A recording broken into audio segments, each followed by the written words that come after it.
Well, if there is any form of television you would have to devote your life to instead of doing something important and be the most regretful to get through, undisputably that coveted eye-burning award would have to go to anime. No need to have actors physically change their bodies for a role, no need to have them be in makeup chairs for 8 hours a day, and if one dies or drops out of any upcoming projects because of how utterly redundant it's all becoming, the studio will just replace their voice with someone who sounds exactly like them, but will pretend the original actor has some magical ability that surpasses anyone who follows. Sailor Moon ran for 200 episodes, Naruto ran for 220, Yu-Gi-Oh! Ran for 224, Dragon Ball Z ran for 291, and Pokemon currently has 1,235 episodes produced, meaning if you watched an episode a day, it would take 3 years and 140 days to finish the entire series up to that point. Then you have Nazca, a little-known show released in 1998 following a young man who finds out his instructor is the reincarnation of an Inca warrior who is determined to decimate the entire world. It had very little to offer in the genre with a lack of memorable characters, an IP whose merchandise couldn't compete with superior brands, and whose only notable saving grace how unintimidating the runtime of the series is. A whopping 12 episodes. Wow! So nice to know that some shows don't have to suffer the weight of its own legacy by being cancelled in a matter of a month, and with how little of an audience it has, nobody really gives a shit if it makes people wishing for less instead of praying for more, which in that case, we don't. But I'm a simple popcorn bucket, and when you have a series of videos to shoot in a string of only a couple months, you can politely tell any and all backtrackers to kiss the $14 price tag on the back of me, as there is only one episode worth giving a damn over, and it's about episode 3, Tamashi Hito no Shawando. Translation?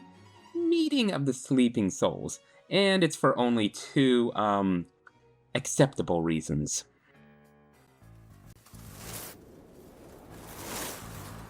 Oh.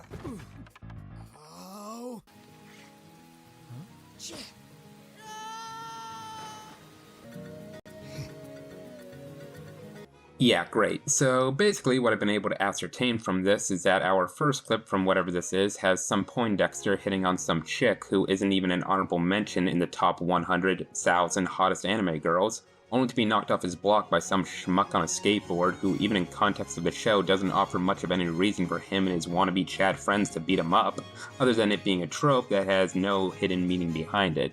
And after sitting through the rest of this 24-minute cartoon, 3 minutes of it have been eaten up by the end credits, so that's a good thing. The last thing we see is this character named Chikomi slice our forgettable lead, Mayora Kyoji, with a katana off a bridge to his not-so-death, since we're only a fourth done with this show. Side note, is anybody willing to actually admit that when they saw this clip in particular in the intro Malcolm Middle, they thought Chikomi was a god in the sky? I mean, stop and look at this moment. His face is looking down on someone with his hair somewhat matching the sky. Mixed with rain, it's fucking Mufasa from The Lion King.